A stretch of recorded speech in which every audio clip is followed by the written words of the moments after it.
Well, hello and welcome back to another CP Media podcast in association with Team CP, your endurance coaching specialist. As you already know, I am your media man with the mo, and joining me, of course, is our team captain, Richard Greer. Welcome to another Wednesday night live, my friend. How good. Yeah, getting into a bit of a rhythm, aren't we? I've done a few of these. This is number 41, I think, on the number that we've got over there. It's cool, eh? I hope you've got our 50th birthday celebration lined up already. It's not far away. Yeah, maybe birthdays are all about us. Maybe we'll just interview each other. I'm sure we'll get two viewers, Richard, two viewers.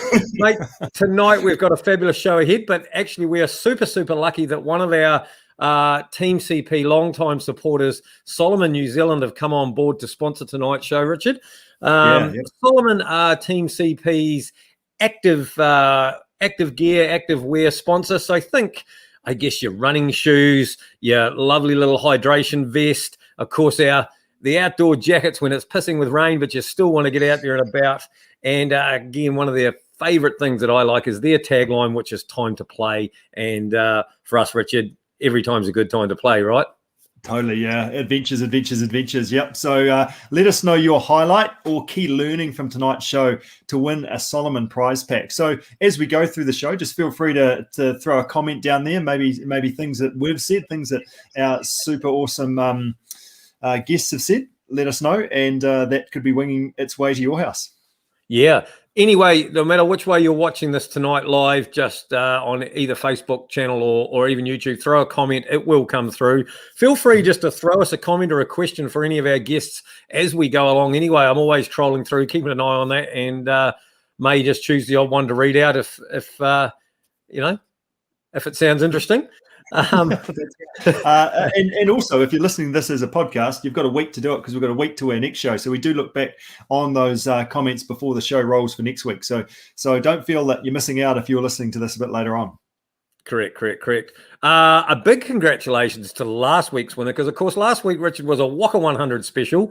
Nice. We talked all things Waka 100, and we gave away a free entry, which is now all but sold out. The Waka 100, just about all their categories, the 100 miler, the 100 kilometers, the 50, they're just about completely sold out. So to be able to give away a free entry to lucky winner Sarah Stocker, that was pretty cool to be able to give that prize away.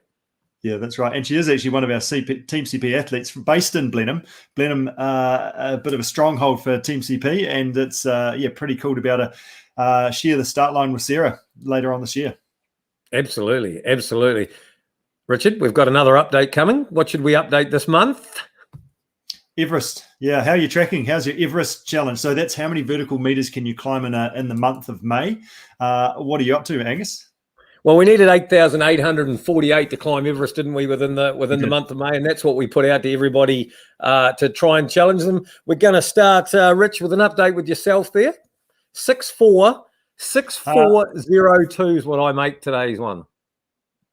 Okay, good. I actually didn't know the answer to that, so thanks for that. And we had about another 350 odd in our group Zwift session. So just slowly chipping away. That includes that, Richard.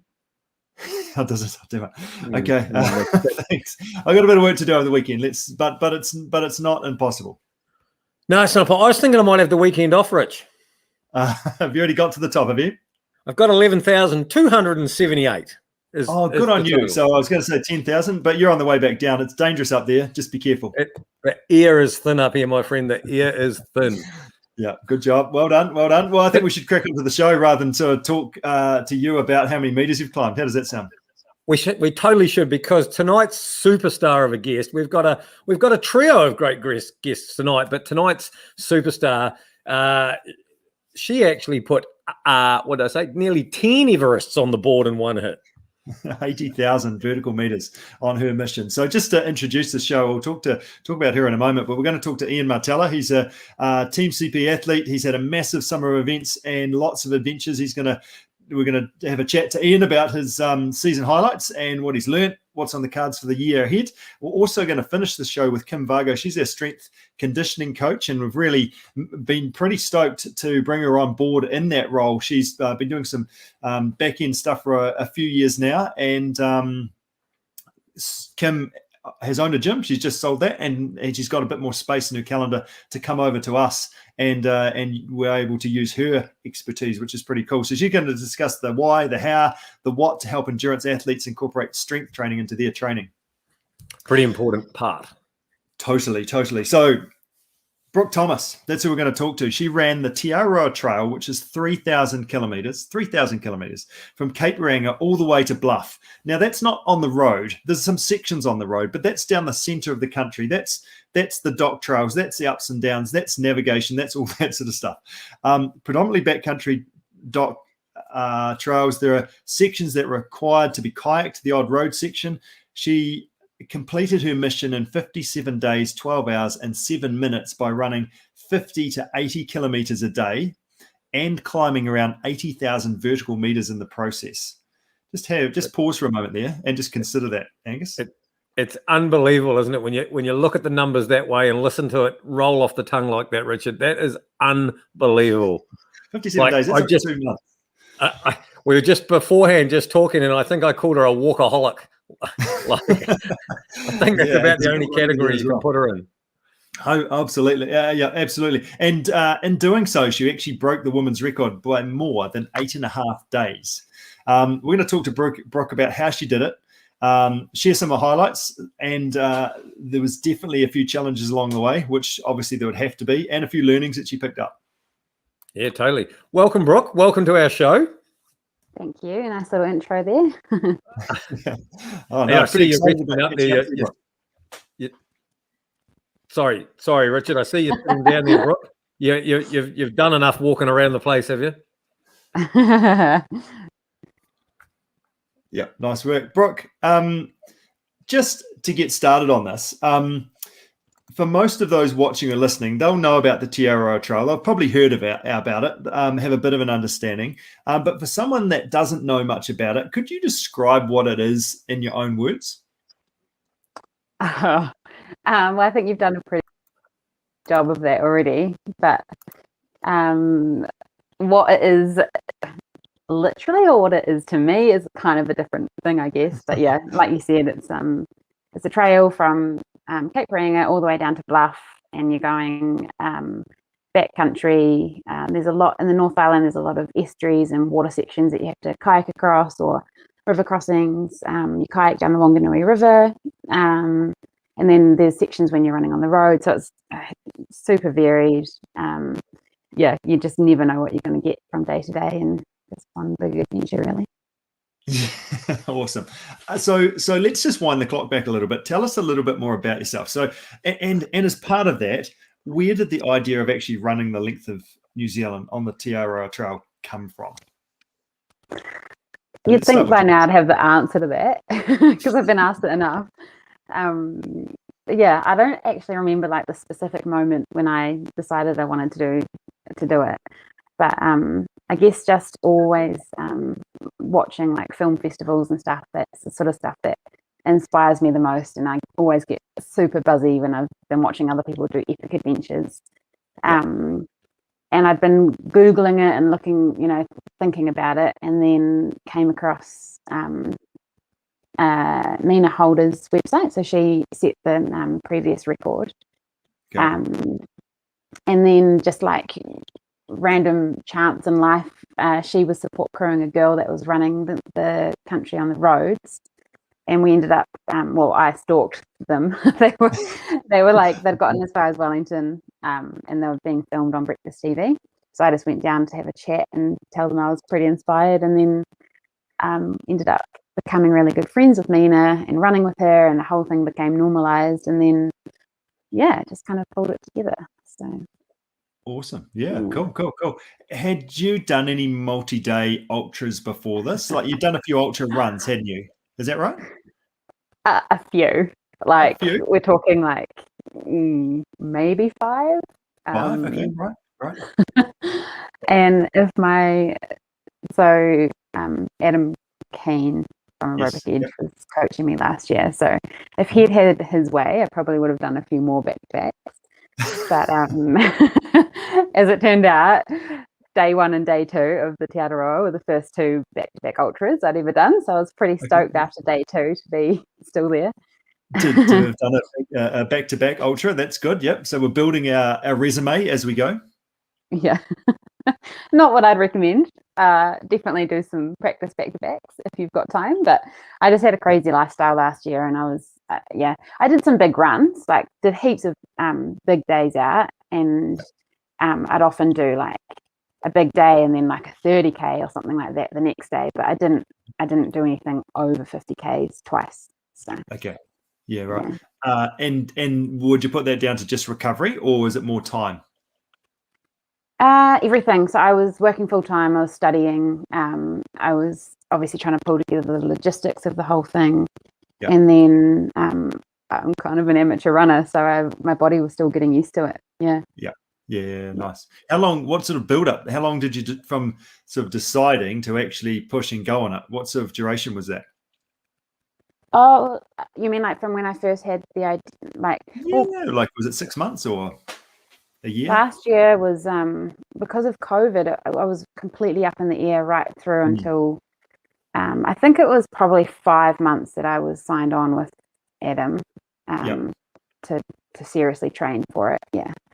Okay. But even then, I was sort of wondering whether it would happen or not. But yeah, we got there in the end. Nice. So you basically your training was, let's get out and sort of slowly build up my body, and let's get out and do some of these ultra runs. What was your best training run for this?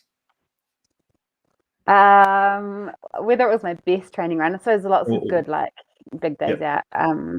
I did 100K with a friend.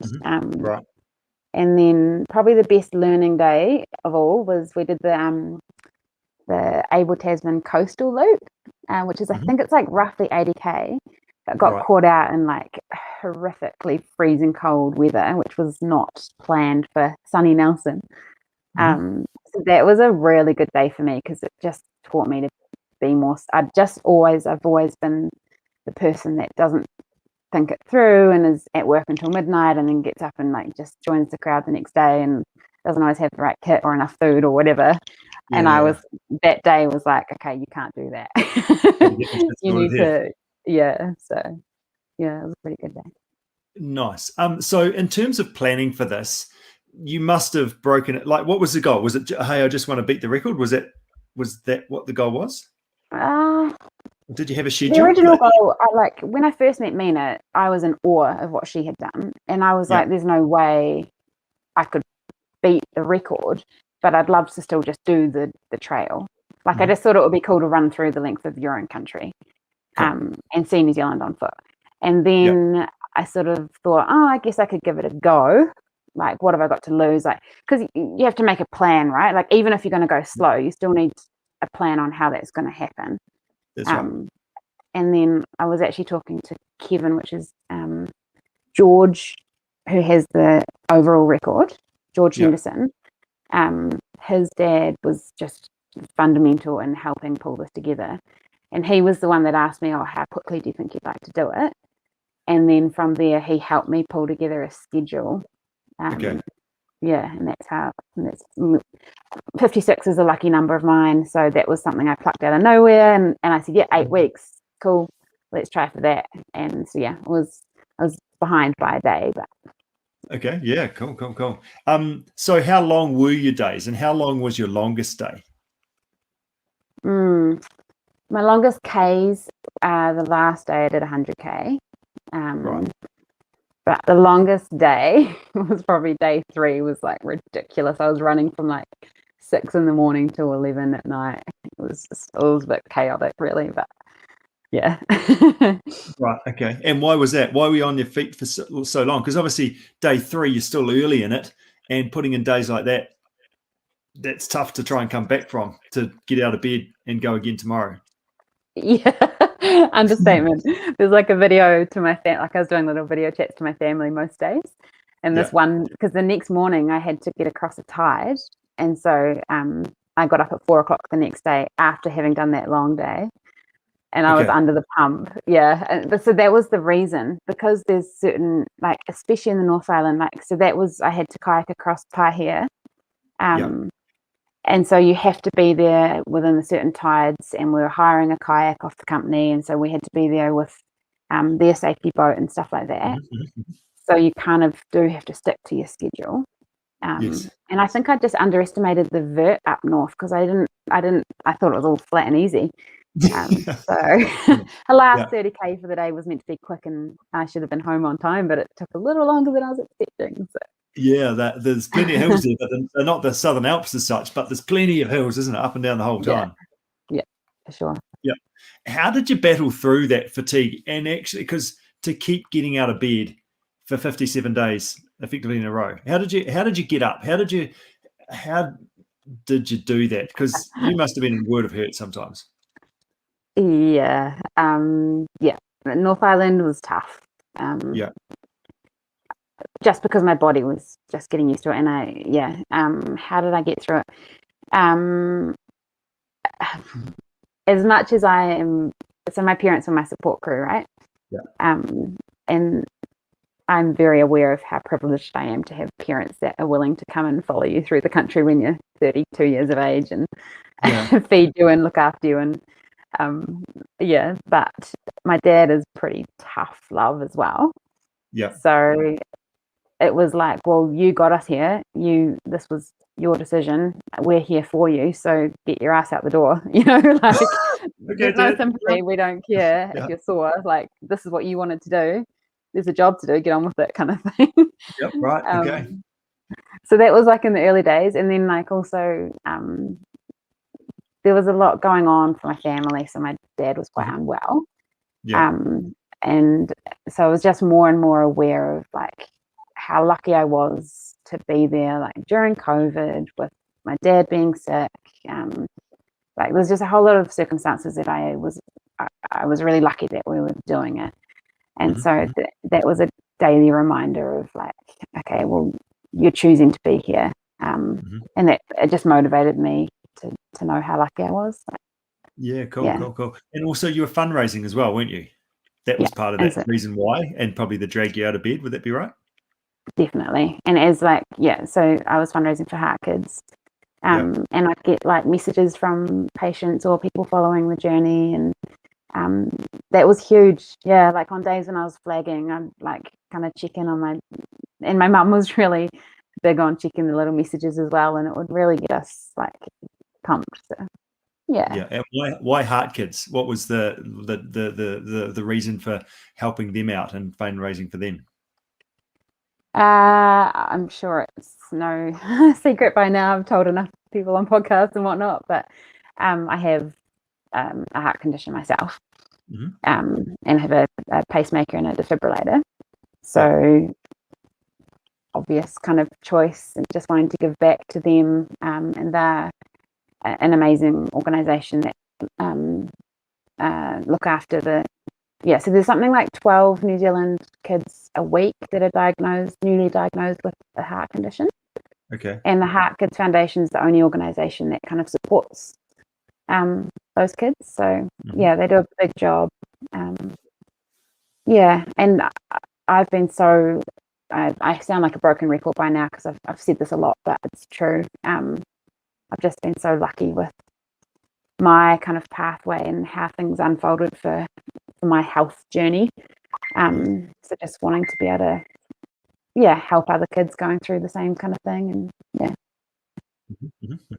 Nice. And that drags you out of bed in the morning if you're doing something for somebody else more than yourself. Definitely. To try and do that. And you're Angus is going to put you're still, that fundraising page is still open, so we'll share that as well as part of that, which is pretty cool. Tell us about a day that maybe didn't go to plan. Like, is there any of those that was a bit of maybe an epic fail, or actually what are we doing here? There was definitely a few of those. Yeah. Maybe like 57. Nah. One or so up north there was a lot of frustrating days in the early weeks. I ended up actually getting quite sick. Yeah. But I didn't realize that I was I just thought I was exhausted, and I was quite short of breath, and I was really sore, obviously. Mhm. But I just kind of kept putting it down to, well, yeah, of course, you're running like massive Ks, you're going to be tired. And it was really hot, and I'd been running like, 90-mile beach with no shade and whatnot. And so that was, and I wasn't quite hitting my targets on what I was hoping to be, like the Ks that I was hoping to run each day. And yeah, there was one day in particular that I ran, I think it was 65 Ks that I ran on a really hot, sunny summer's Sunday, just coming into Auckland, with there's heaps of people on the beaches and stuff. And there I was, like, working my ass off. But I was meant to have done 70 Ks for the day. Okay. And so I was gutted because I hadn't achieved my 70K. And then I just remember, I was like, this is ridiculous. Like, you're doing bigger Ks than you've ever done before in your life, but you're disappointed with yourself. And so after that, I just decided to get rid of the pressure of trying to beat a record. And that was actually, so what was probably some of the harder days turned out to be like silver linings, because I just decided, okay, flag that, let's just have fun, enjoy being out here and seeing your country and whatnot. And then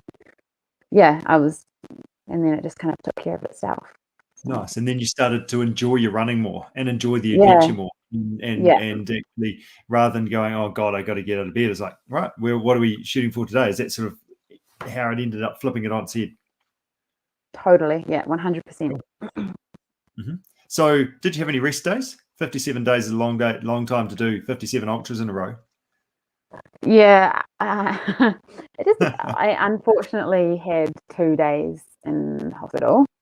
So those were my rest days. It's a good day, a good place to have a rest day, like a drip in and sort of feet up with some decent food.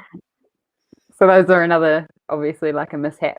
It wasn't the plan to be in hospital, and I was pissed off because I didn't want to stop, and that was like kind of a big, like, bit of a Barney between my dad and I, because I just wanted to carry on, and he was like, "This is ridiculous. You need to get some medical attention." Like, but I was like, well, I'm not going to make it if I keep stopping, but then obviously it was the only decision to make, to go and get seen. And then I felt from the day after I came out of, like, I'd been in the hospital at Te Araroa, from that day on, I was like totally different person. And I just built. Can I ask why were you in hospital?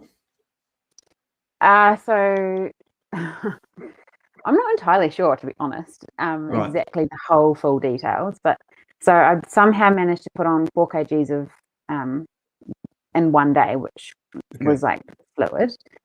So I mucked up my electrolytes. I also I ended up needing an iron infusion, and because of my heart condition, they were worried that maybe I was quite short of breath and struggling quite a lot, and so they were worried that there might be an element of concern there. So I just had to get everything checked out, have my iron infusion, get my electrolytes sorted, get the fluid off, and then it was amazing. Good. So that's 2 rest days in a row, was it? It was actually 2 separate days, so 2 separate occasions. Okay. Yeah. So up north, and then was there another one further south, was there? So it was further north, and then Te Araroa Hospital. Okay. And then after that, that's good. Yeah, we're good to go. So the next question for me is, did you get stronger during the run, or did you get weaker? Like, did it break you down, or did you actually finish better than what you started? Yeah, I definitely felt the strongest I'd ever felt by the end. So just got stronger and stronger, more and more excited. And the South Island, like the North Island, was awesome and surprisingly beautiful, because I think I'd kind of I hadn't given it the credit it was due. But I also have to say that the South Island is epic.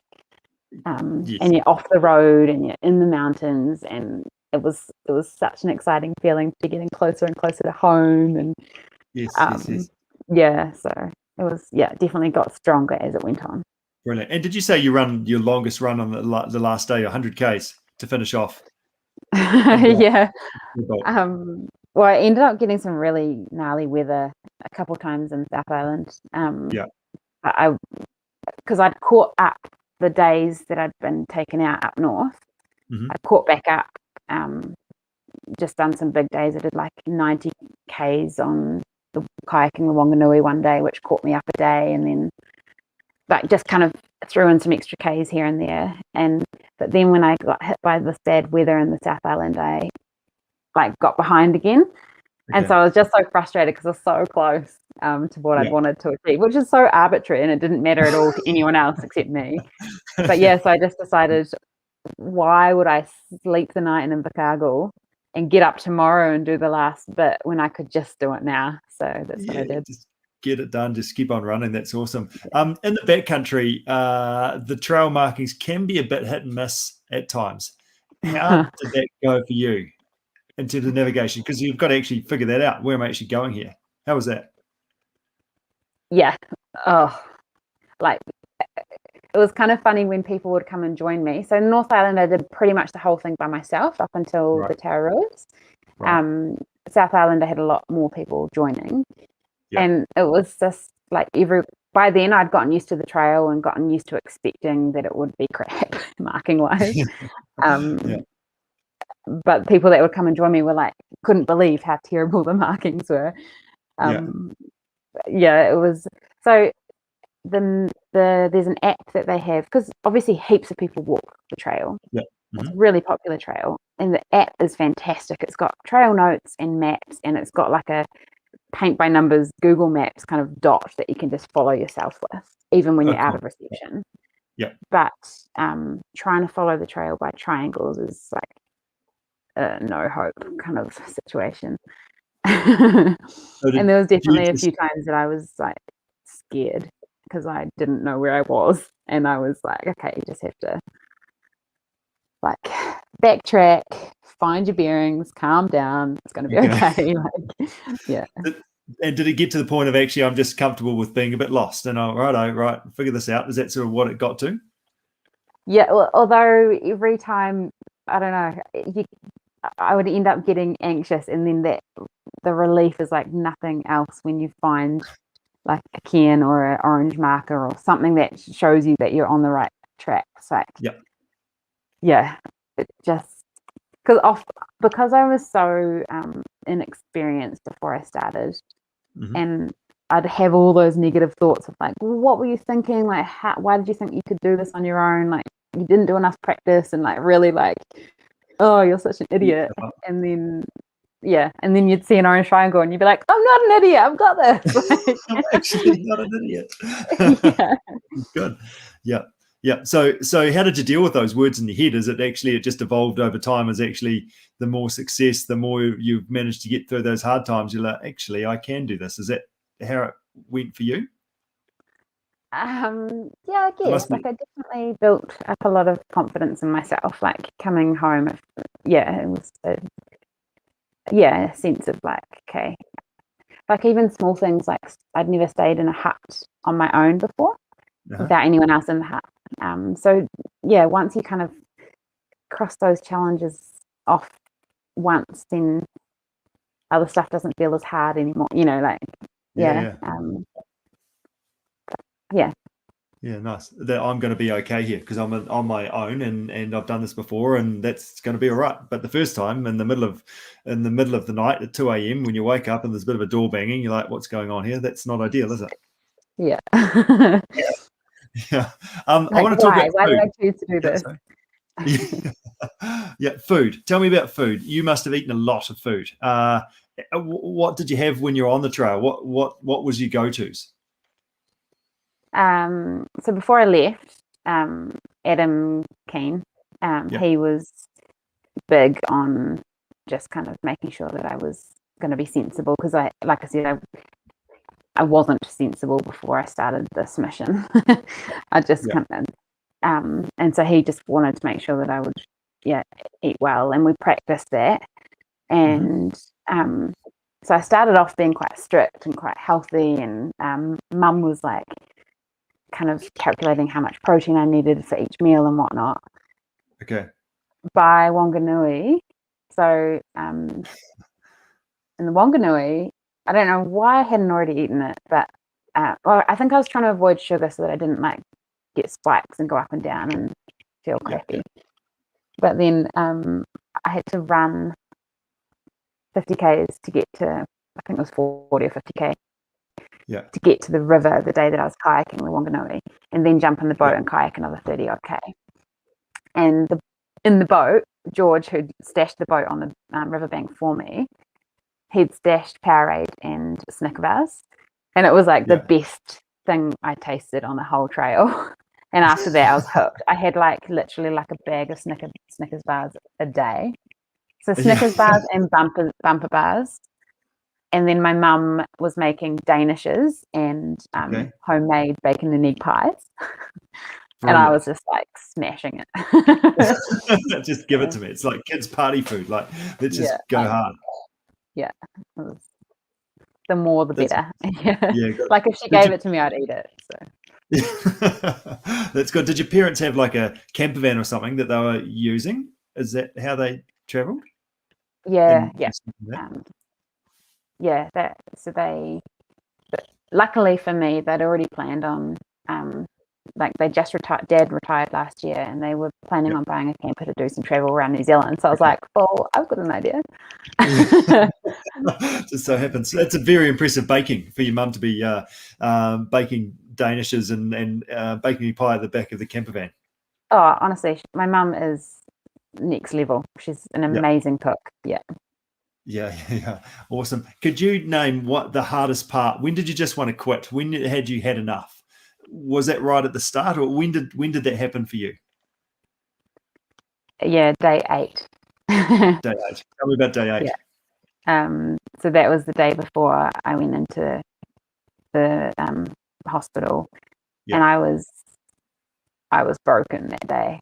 It was just the amount of pressure I'd put on myself, committing to the charity, putting it out there, because I'd been really nervous to put it out on social media because I had no idea if I could pull this off.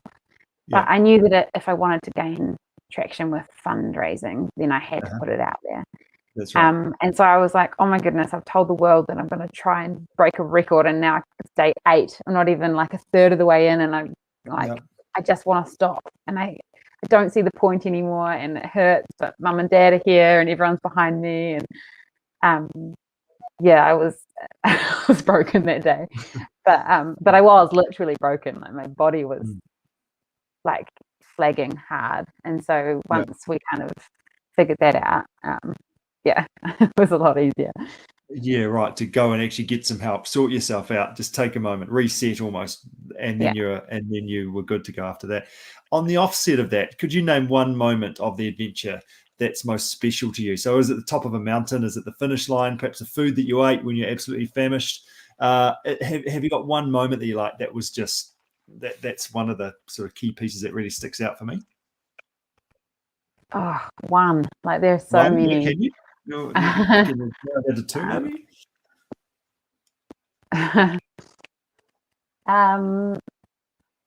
It's funny how the hardest stuff turns into the best stuff. You know, like the hardest challenges. Possible. Oh, so many. It's hard to pick one, but I think probably the small moments with, like my dad, like I said, he was pretty tough on me. He didn't. He thought it was a stupid undertaking, and that I was never cut out to pull it off.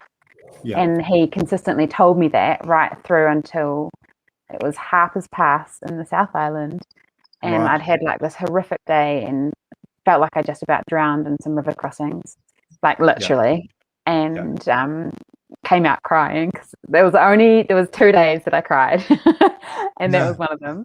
And Dad finally, it took him seeing me in tears, like traumatized from these river crossings, but he was like, "Good day, well done."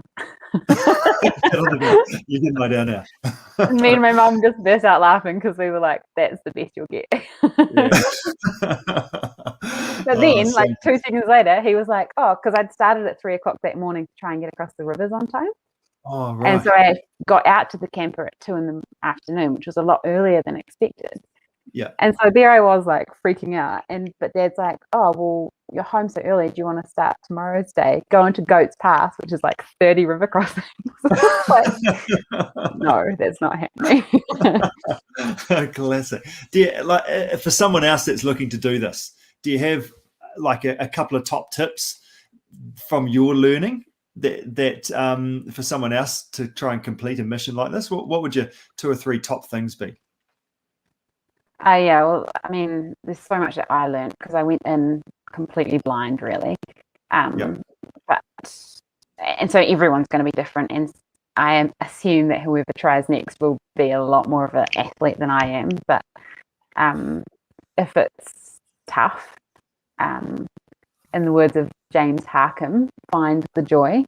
So yeah, like, just, which is what I focused on, like, rather than thinking about the end point or the record or how hard it is or any of that, just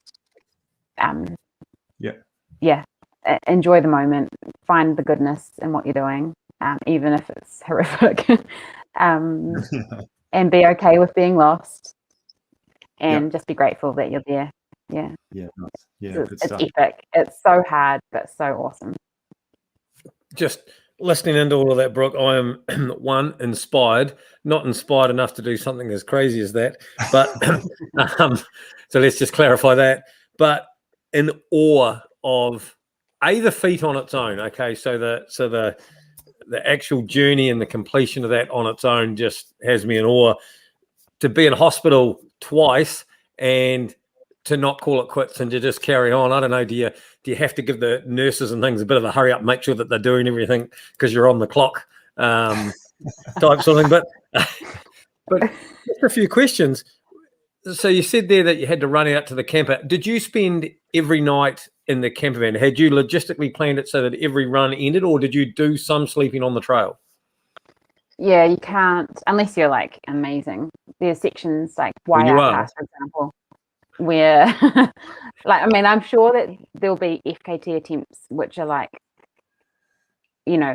so strict and only getting a couple hours sleep, and they're like, they've got a whole support crew with them on the trail carrying all their kit, all that. Mine wasn't like that. I was going as quickly as I could, but still enjoying it. And so I took days to get through certain ranges, like mountain ranges. And so obviously you're staying in huts through those kinds of sections. But so the whole North Island, I was in the camper up until the last 5 days spent in huts. And then South Island, you're in huts. I think I was maybe 11 nights in huts, all up, something like that. Right. And Jenny Rankin actually asked in our list of questions here, how much gear were you carrying? I guess, and was someone supplying you fluid and fuel, which we know you were, but generally, if you're away for days, how much were you carrying? Were you taking enough safety buffer for an extra day, or? Yeah, so any TA walker that I ran past would disagree with what I'm about to say, because they would look at my pack and be like, oh, she's totally cheating. But I did. Even on the days that I knew I'd see the camper, I still took emergency kit. So, like, I was just wearing a Salomon backpack most of the time, a hydration vest, which fits an awesome amount in it.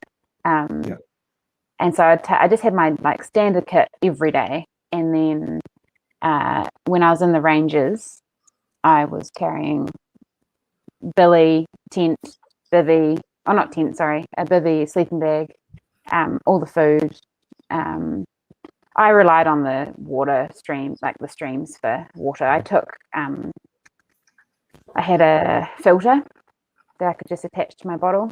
But yeah, I didn't worry about carrying water. I was lucky with that. But it was quite a bit of kit to carry at times. Yeah. And I guess another statistic, I suppose, for the books. How many pairs of shoes did you use throughout the journey, and did you have any failures along the way? Shoe failures? Yeah. No. Good question. But I did have I think I went through 6 pairs in total.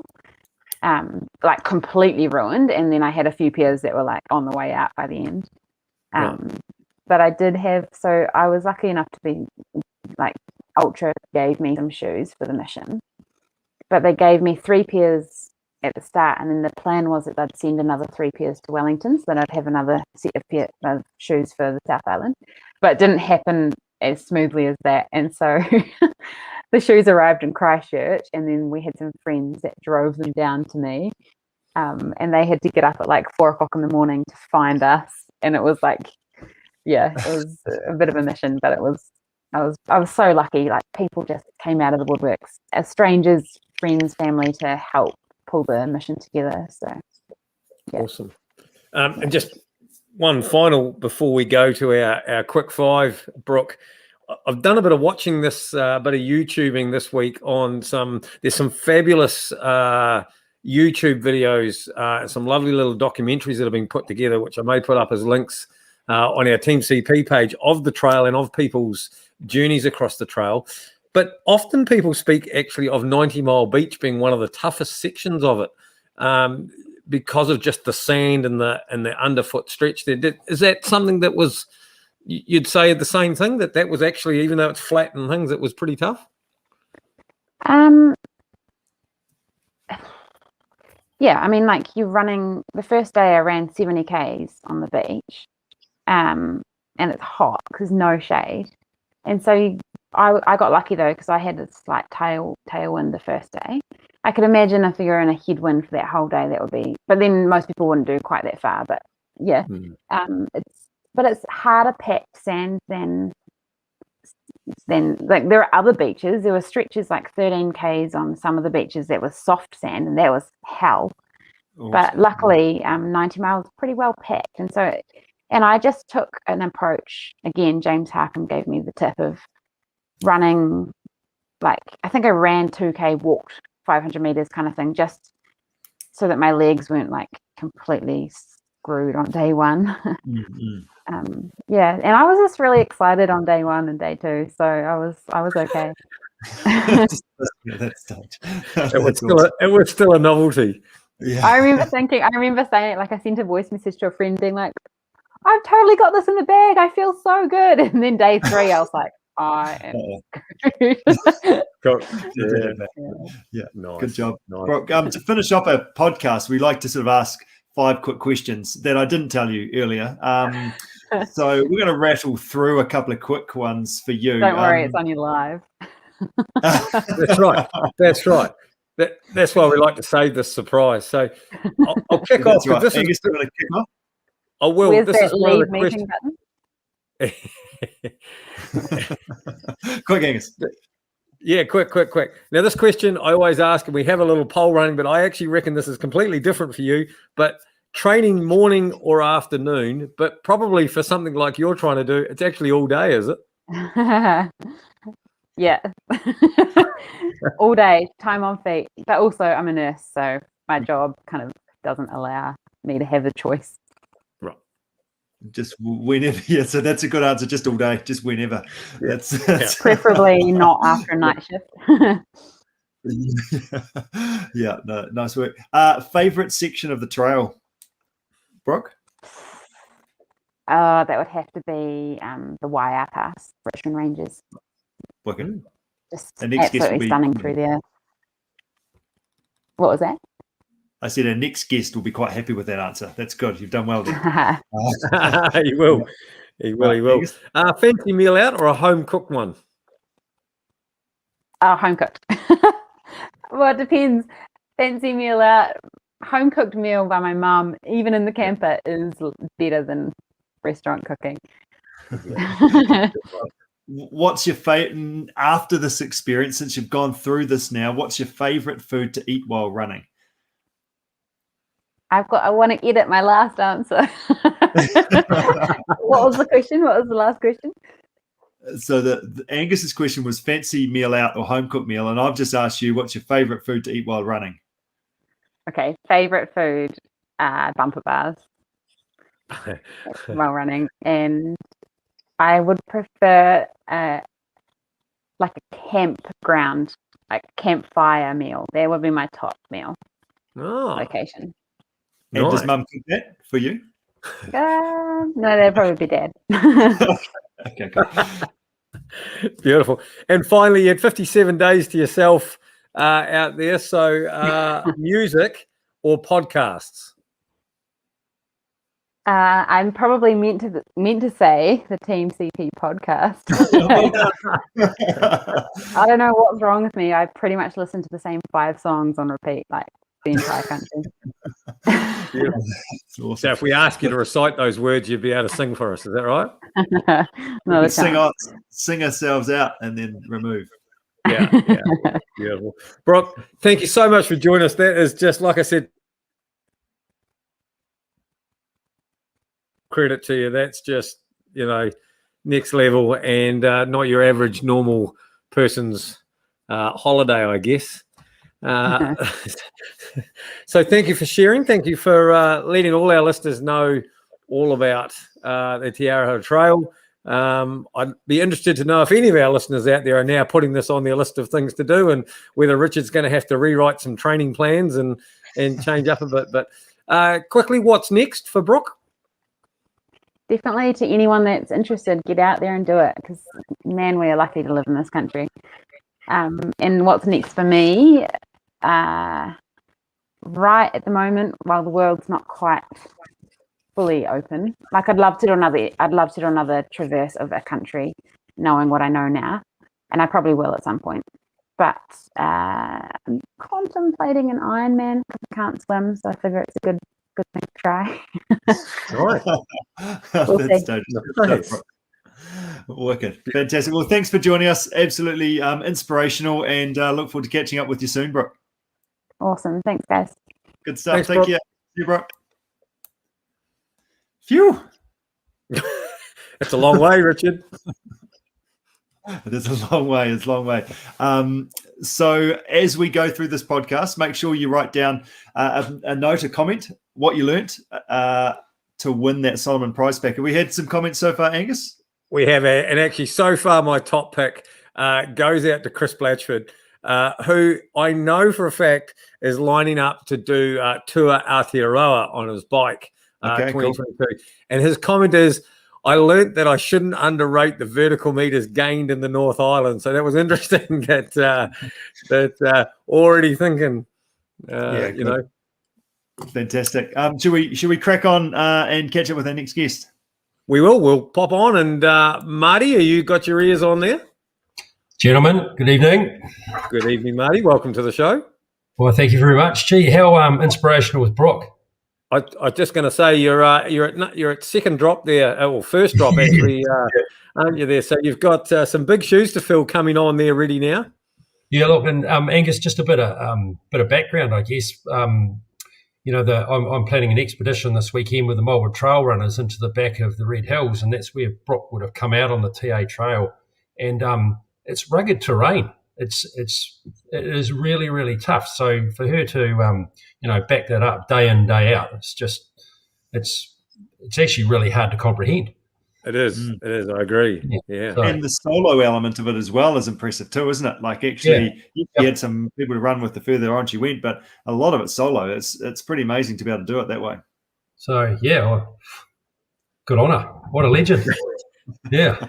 Good stuff. Well, we might talk about that on Monday. We might sort of start planning a few sections potentially, Marty.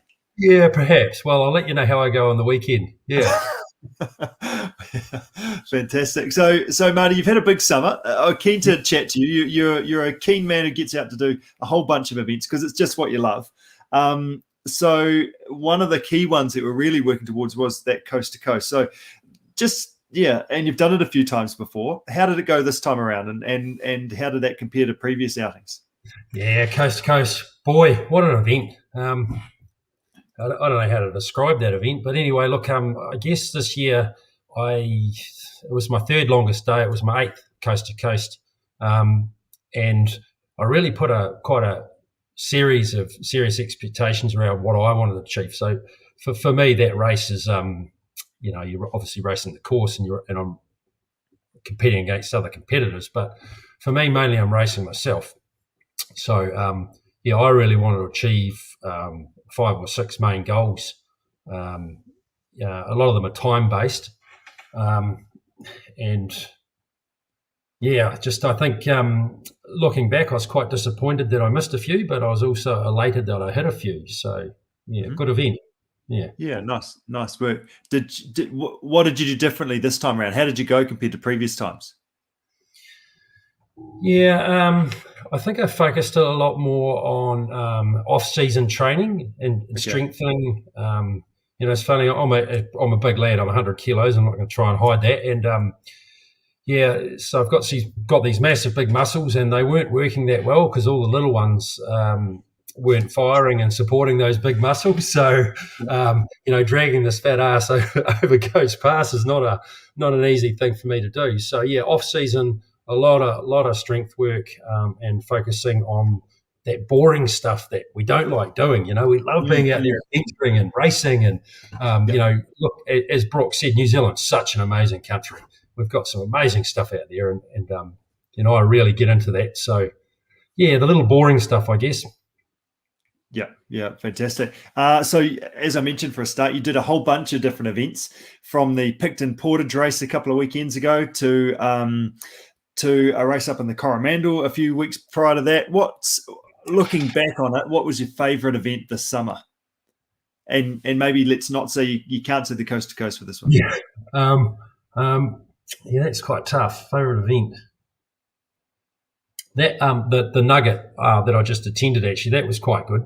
And I guess the same thing as Brooke, I kind of underestimated the North Island and how tough it can be as well. I'm a South Island boy, and I've spent a lot of time in the Southern Alps, and I guess we have got this perspective about the North Island not being as beautiful. And I think that's the one thing that really got to me, is how different but stunningly beautiful it is in its own way. So I guess for me, a lot of what I do when I get out and go adventuring or racing, if you want to call it that, is based around looking at our own country.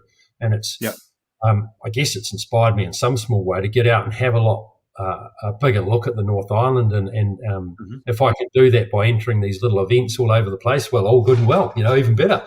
So good. That's a big call. That was your favourite event, because it did bite you on the arse, I think, didn't it, Marty? Yeah, it did. Yep. I had a shit cut. Am I allowed to say that? A poor lead up to it. I don't travel well, and I turned up late that night, registered. And I was doing the race completely unsupported, so I had to get round and get some of my gear to transition points. And woke up early, got lost, just about missed a start. Not that many things went right. But I think as athletes, we all have those moments or races. It takes a lot of things to go right in a race. So. I take a certain amount of enjoyment out of that, where you can get past all those things and you focus on the outcome and you realise what you've done at the end, what you've achieved to overcome a little bit of adversity, Right. So those little things sometimes can add up to a big disaster. So that's right. And sometimes, as Brooke mentioned, like it's when after the really negative bits, that's when the really positive stuff happens, or the fact that you actually throw the expectations about how well I wanted to do just out the window and just figure out what I'm going to try and do, and actually, can I just actually get to the finish line now, becomes the goal, doesn't it? That's right. And we're our own worst critics, aren't we? So totally. Kiwis are pretty hard on themselves. So just that achievement of firstly getting to the start line, as I found out in Waihi, with 5 minutes to go, scurrying along, and then making it to the end. So it's an achievement in itself. Perfect. Most times, the weeks that I catch up with you, you talk to me about the fact that Blenheim's the best training ground in the world. Yeah. What is your best favorite training spot? Favorite training ground? Tell us about that. Yeah, look, I can't be one-eyed. It's not Blenheim, it's Marlborough. We need to check. Okay, good. Bringing the whole province on this. So, we're so lucky here. Small population, massive tract of land. It's got, the Richmond Ranges, the North Bank. We've got the head of the Southern Alps, start here in Marlborough. We've got Mount Tapiwai-Nuku, which is the largest mountain, the highest mountain in New Zealand outside the Southern Alps. So, and of course, the mighty Wairau River, which makes the YMAC look like a school kids playground. So we've got it all. But I guess for me, I love going up to St Arnaud, which is just over the boundary actually into the Nelson Lakes district, and having a play up there. We've just got some amazing training. And actually, I think, Rich, that's a good point. Turning training into an adventure. We're not going out training all the time, and we're going out adventuring. That's what multi-sporters do. That's what we do, and that's, I think, the big attraction about what we do. Totally. Absolutely. And for me, that I totally agree with that. Like, it took me a number of years to actually call training. Like, I'm not training, I'm just enjoying riding my bike. It's just fun getting up into the hills. So I think remembering that is the key part of what we do. And maybe that's something that you can talk about more when you become mayor. What, nightmare? No chance. Yeah, good stuff. What's your favorite training session, Marty? What's the best thing that you enjoyed to do in your week? What you go to? Yeah, I think. Do you want me to be honest, or can I lie about this? Okay. I think so.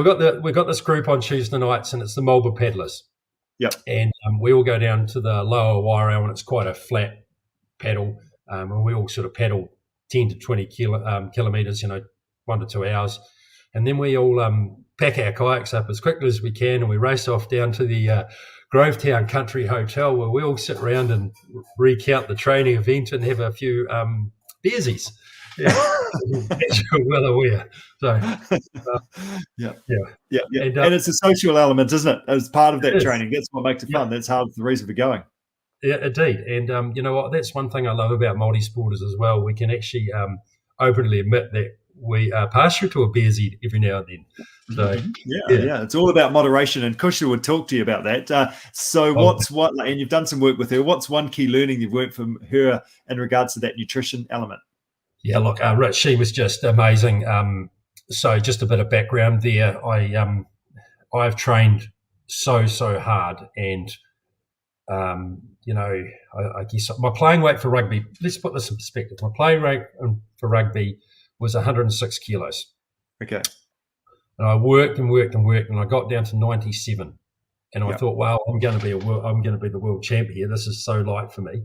And I still had more to go, but I just couldn't get past that 97. And so this year, up pops amazing Kushla, and it's simply what you said, all things in moderation. And I actually really, I hate to say this on the social media, but I really came to enjoy eating salads.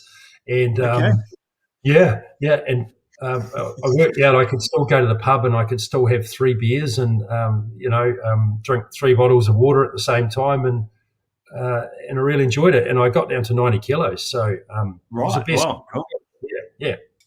I felt amazing. Yeah. So and this whole thing is a power to weight ratio sport, and if you don't have to drag around another 6 or 7 kilos, it makes a massive difference, doesn't it? Yeah. Look, Rich, I really noticed it with my club cycling. Just the difference in, I guess, 6 weeks or 8 weeks of that weight loss to my racing on Saturdays was just phenomenal. Brilliant. Yeah. Brilliant. Yeah. Good to hurt a few others, to give them a bit of a hurry up every now and again. Yeah, but the problem is if it comes off and it comes back on pretty bloody quickly too. So there's so that's why you're running away from the off season. Yeah.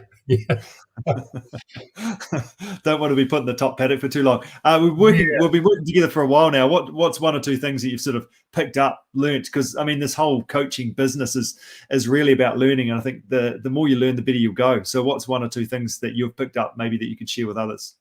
So look, I think if I go back a couple of years and why I got coaching in the first place was because I was just going out and smashing myself. I was doing some crazy stuff. Like, it'd be nothing for me to go up to a 15-hour training session and full noise. Like, there's no holding back.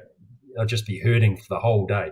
And I just wasn't losing weight. I wasn't getting faster or better, and just so I just wanted a better way to do things. And I pops yourself and away we go. And it's just moderation thing. Once again, it's just like eating or beersies. You just got to get it right. And it's those little things.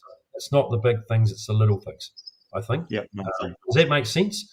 The Totally, little things. totally. Yeah, absolutely. And that comes back to that strength conditioning that you talked about right at the start as well. Do that well, and then you'll be able to move better too. So it's all that little stuff. Should we rattle through a quick five, Angus? I just learned that I may have been in denial, Marty, and I may be more of an athlete than I thought I was, to be fair, because it turns out that actually if you class your Tuesday as training, then I actually do quite a few training sessions throughout a week. Welcome, brother. Welcome to the club. You've got to do exercise beforehand, though, Angus. Oh, yeah. Okay. Right. Might have missed that part. Right. I just heard the beersies. Like the man was speaking my lingo. Yeah. Amen. Righto, let's go. Come on, quick fire. Training morning or afternoon, Marty? Middays and evenings. We'll call that an afternoon. That's good. It's good. Not at work. Favorite ride, Marty? What's your favorite ride of all time? Favorite ride? Oh, I did one, Source to Sea. They don't no longer do it, but it was magic. Right. Yeah. Yeah. The old home cooked meal or the Sunday roast at the pub? Yeah, no. Home cooked meal with good mates and craft beersies. Yeah, definitely. Favorite event of all time? Oh, coast to coast. Yeah. Yep. Mountain bike, road bike, or what's your favourite type of bicycle to ride? Probably a time trial bike, is it, for a coaster? Yeah, no, I'm big on the unicycle, actually. You got a trick or two up your sleeve? I think I enjoy road biking and the tactics in a road race. So, yeah, road bike. Brilliant. A really quick digressing story. We had a local cyclocross committee meeting the other night, getting ready for schools South Islands that we're hosting here in Christchurch coming up. And our actual club president, he turned up in the dark of the night, 7:30 at night, on his penny farthing. And a couple of hours later, after a couple of beersies and some pizza, he climbed back aboard his penny farthing in the wet and rode off down the street. Brilliant. Yeah. So, it's some good work on that, isn't there? Yeah. Very good. Yeah. No, I actually climbed up onto it, got on it, and then said, "Help, get me off it." Well, it's not something I can say I've tried, actually, but now that you say that, I'm actually quite intrigued to give one a go. So yeah. Just needed a bit more time and a bit more non-dark and a helmet and all those things. Anyway, Marty, mate, thanks for joining us. It's been great having you on a board, and stoked that you've still got a few achievements to tick along there, and the captain's going to keep you square along the way. Yeah, no, all good. Hey, thanks very much for having me. It's been a real pleasure. Yeah, well done, Marty. Good work. Right, team. Thanks, Marty. See you. Good job, Angus. Good, passionate fella there is our Marty, isn't he? Great. He certainly is, absolutely. Great supporter of all things outdoors and brown bottles. Yeah, that's right. We've talked a little bit tonight about the New Zealand, the North Island versus South Island, haven't we? And a few years ago when we were overseas, went to Finland and went up to the Arctic Circle, and we actually met Santa Claus there. It was just a little bit after Christmas that we were there, just before New Year's, and we went to see him, and he said, "Where are you from?" We said, "New Zealand." And he said, "Which island?" We said, "The South Island." He said, "The better island." So there you go. How about that? Wow. Bugger me, eh? See, I know that story is an absolute load of rubbish because we all know that Santa Claus goes to Hawaii after he's finished delivering his parcels. So. No, it was quite snowy and cold. He was good. He was in good form. Excellent. Now, we've got another special guest on tonight. Actually, the second half of the Curly Girls, actually, to be fair. We're out with one and in with the other. So tonight is Kim's turn on the show. Kim, welcome to our show. Hi, how are you? Good. You're holding up the Curly Girls end of the bargain quite well there. Yeah, thank you. Yeah, working on it, yes. So on that Curly Girls, that's the, what is that, Kim? What's a media man alluding to? Well, I'm maybe biased, but I think it's possibly one of the best teams in coast to coast, female category. So that is Kushla and myself. We are Team Curly Girlies, and we did it last year and had an absolute blast. And this year we are, trying to see if we can do a little bit of a better performance. So we're going to go back and do it again. So Brilliant. this year coming, a larger bottle of Cramp Stop.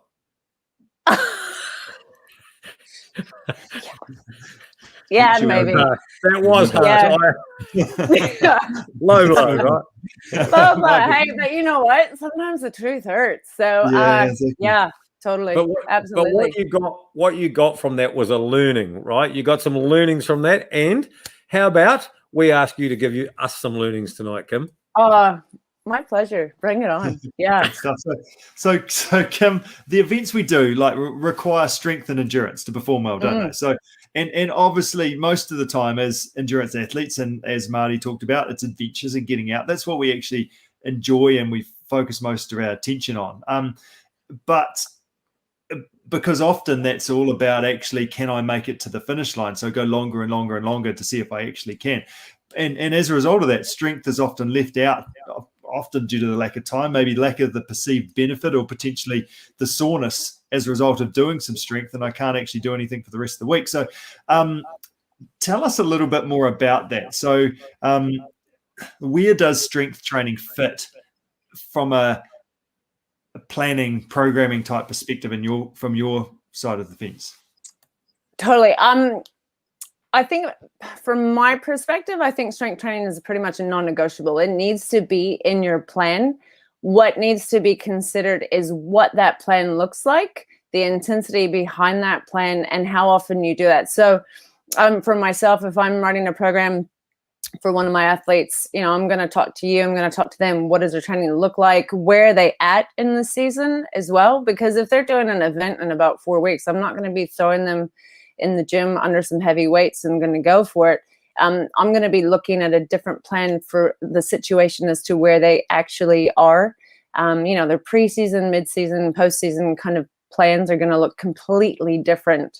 And it definitely, in my opinion, it's a non-negotiable. And yeah, you can be sore, but I think I remember you did a race or you did a run and you were coming down Mountain Summers and you're a little bit sore as well. So there's a chance that actually Connor, someone I coached, did Mount Isabel Challenge in the weekend, and she hasn't really done a whole lot of running. Let's just get to the gym. She's been doing the gym 3 or 4 times a week, maybe even 5. She's a nurse as well, just like Brooke, and she ran Mount Isabel, and she went to the gym and got back into it the next day. She didn't have those DOMs because actually she was strong enough to cope with that, opposed to walking like John Wayne for 3 or 4 days, 5 days a week afterwards. Yep. Totally. Just back a step, Kim. Tell us a little bit more about your background. How long you've been throwing weights around the gym, and what do you know about endurance sport? Yeah, sure. So I've got a Bachelor of Science in Athletic Training, which is very similar to a sports physio degree from the States, which is quite fun. I've been throwing weight around. I was actually thinking about that today, and I was like, flip, since high school. So in the 90s. That's a little painful to say that. But I'd like to think I'm experienced. But with that, something that I think the States does really well is in high schools and kind of not that much younger, we're hitting the weight room right then and there for sports and for development and for power. So I was lifting in the off season from probably about the time I was 16. And just kind of throwing the weights around. Then I moved to New Zealand, was always involved with gyms, owning my own gyms. So always doing some strength training. And so that's kind of my background. And then with endurance sports, prior to children, I used to do lots of cycling, did some racing, and then obviously having kids, that's a different type of endurance sport. But the thing that I've been getting passionate about getting back into the training myself is just implementing the strength into the endurance. It makes such a difference across the board for joint health, for power, for just the strength in general to go longer. Your body will just take you that much further the stronger you are. Just holding yourself together better, isn't it? Yes. A couple of questions. Will I get massive? Running and riding, a power to weight ratio sports after all. So if I do lots of strength stuff, is that going to actually build muscle and have a detrimental effect? Effectively, what happens there? Yeah. No, I mean, we're all massive in our own minds. But no, generally the thought about endurance sports, there's lots of chat going on in the fact that endurance sports over a longer period of time can actually be a little bit catabolic. So breaking down those muscles at different times, where strength training is a little bit more anabolic. So building the muscle. And so it can kind of balance itself out. And to be fair, if you want to put on bulk, you're going to have to eat a ton. And that would be, talk to Kushla about that, which is a good one. But it's also related to hormones and genders. And there's just a lot going on behind that kind of idea. And so you generally are not going to bulk up. Women, we don't have enough testosterone to get really, really massive. Yeah. So I would say on the whole, you'll get stronger. You may get a little bit more volume per se, like in your legs, if you're doing some heavy lifting with that. But generally, you're not going to be noticing a negative performance because you've got the strength behind you. Totally. What are your 2 to 3 go-to exercises for a runner? Have you got sort of some key things that you're like, yep, we need to make sure we do that?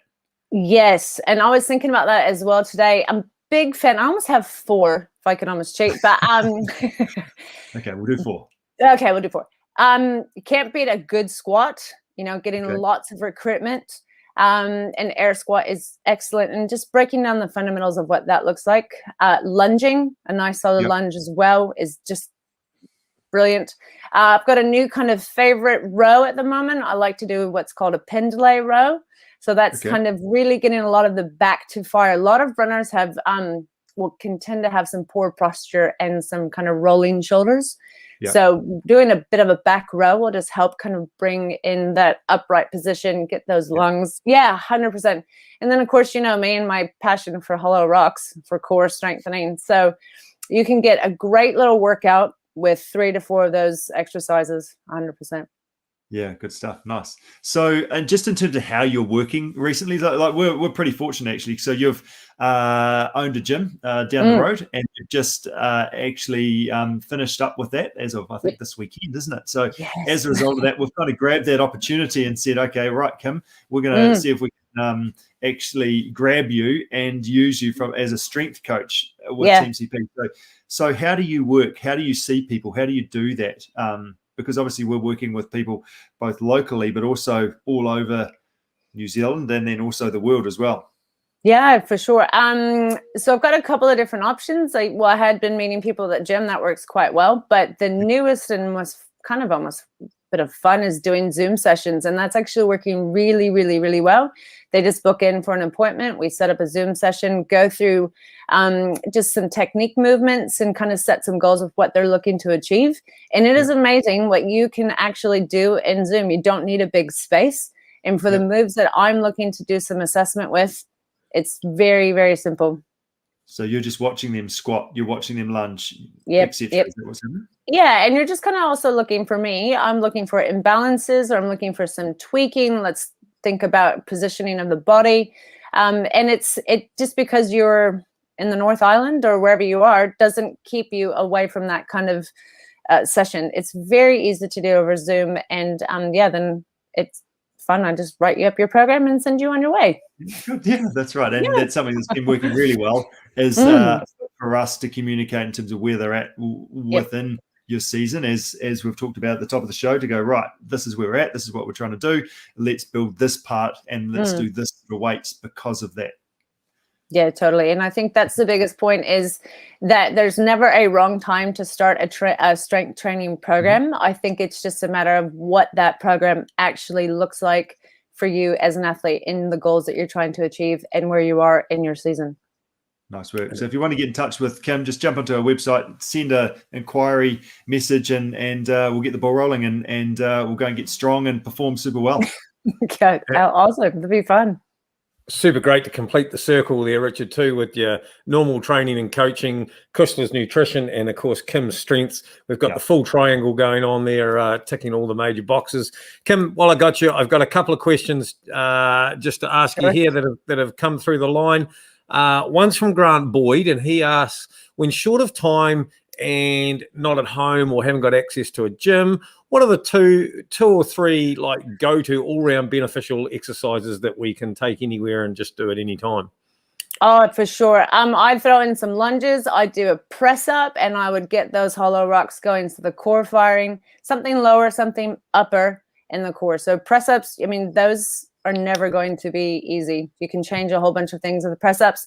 Lunges, that's going to help you, especially with some single leg work, which is brilliant. And then, yeah, the core, some hollow rocks. Those three, you'll be away laughing. Beautifully. And finally, this one came in through the special mail avenue. Heard that you were on the show, but James from McDonald's Merivale writes, I'm new to the strength thing. I was wondering about doing squats, and should I start with a 6-pack of nuggets or a 50-pack of nuggets with my squats? I would go 50. Heavier, 50. yeah. It's going to give you a little bit more resistance, especially on the way down while you're holding. Yeah, it's almost like a goblet squat for 50 chicken nuggets. There you go. Everybody out there, be like James, choose the 50. You like James, choose the 50. Yeah. Perfect. That's a Cool. good joke, clearly, for the rest of us. I think, yeah. Little inside joke there. Sorry about that. Yeah. Not that I eat McDonald's chicken nuggets all the time. That's really all about moderation. Christian's not here, Kim. Yeah. Very good. Perfect. Thanks, Kim. You're welcome, guys. See you later. Yep. Cheers. Thanks, Kim. Bye. Yeah. Just like that, Angus. We've gone huge. How about that? What a great show. Fabulous show. Absolutely cracker of a show, really, to be fair. Again, I'm just still absolutely in awe of Brooks. It's one thing to read about it in the headlines and see that she'd, broken the record and all those sort of things. But when you really break it down and you actually start analyzing what it actually is to put something like that together, it's just incredible. Yeah, back. It's a big job, isn't it? A couple of months, and obviously at her level as well. But there's nothing stopping us to plan for that. And actually, can we do the whole part of the trail over time? Like do this section, do that Wairau Gorge section, do certain bits of it, and tick it off for ourselves. Hey, that could be pretty cool. That's something that's springing to my mind anyway. And actually, something that probably summarizes and the mindset that you need to have when doing something like that. I came across during the week, actually. It's neither hard nor easy. It just is. It is what it is. Yeah, and that's what Brooke talked about, wasn't it? That joy. Just find the joy. No matter how bad it is, there's always something that you can focus on to bring yourself out of that space of negativity. So yeah, it just is. And let's flip it around and crack on.